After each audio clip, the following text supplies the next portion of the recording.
Est-ce que vous savez que même si Dieu pouvait rendre Marie enceinte, comme il l'a fait par la vertu du Saint-Esprit, il a tout de même eu besoin de Joseph. Et pourtant, ce n'est pas Joseph le géniteur. Tout le monde a identifié Jésus comme le fils de Joseph. Pourquoi? Si Joseph n'était pas là, Marie, pour avoir eu un enfant qui n'a pas de père, aurait été une femme déshonorée. On vient toujours dans la vie de quelqu'un pour achever ou pour déclencher ou pour accomplir le plan de Dieu dans la vie de cette personne.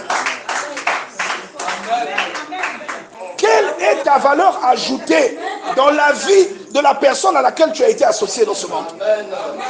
Dieu ne t'introduit pas sur la terre ou ne t'insère pas dans un mariage pour que tu viennes regarder la télé. C'est le plan de Dieu de créer l'homme. C'est le projet de Dieu que l'homme ait une aide depuis le début. Genèse 1, verset 26. Puis Dieu dit, faisons l'homme à notre image, selon notre ressemblance. La Bible précise qu'il a créé l'homme et la femme. Dieu créa l'homme à son image et il le créa à l'image de Dieu, virgule. Il créa l'homme et la femme. Il a créé l'homme et la femme. C'est son projet dès le départ que l'homme va avoir une aide semblable.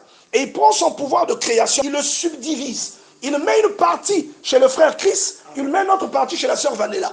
De sorte que le frère Chris ne peut pas engendrer Nathan si le pouvoir que Dieu a mis dans la sœur Vanella n'est pas exercé au même moment que le pouvoir que Dieu a mis dans le frère Chris. Est-ce que quelqu'un comprend cela?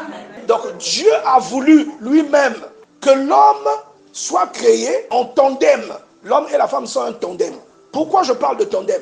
C'est parce que il a pris le pouvoir de création, il a coupé en deux. Une partie l'a mis chez Francky, une autre partie l'a mis chez la future femme de Francky. Verset 27, il les créa hommes et femmes. Maintenant, regardez ce qui est curieux. Parce qu'on vient de dire que Dieu a créé l'homme et la femme. Ils sont là tous les deux. Mais bizarrement, chapitre 2, lorsque vous lisez, on dit qu'il n'y avait aucun homme sur la terre. Mais il était où? Celui qu'on a créé dans Genèse 1. Avec sa femme, ils étaient où?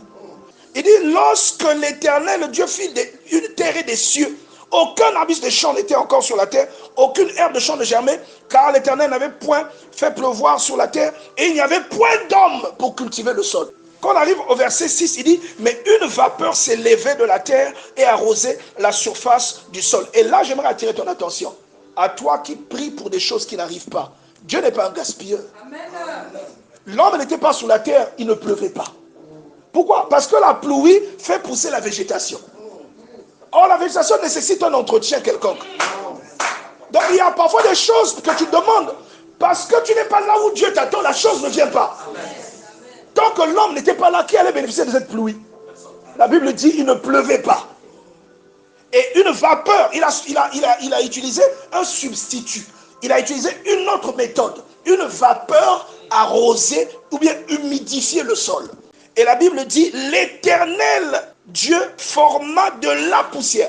Là, on ne te parle plus de créer. Si Pasteur Priscilla parlait de ça, il allait donner le mot grec. Et j'avais défini la dernière fois.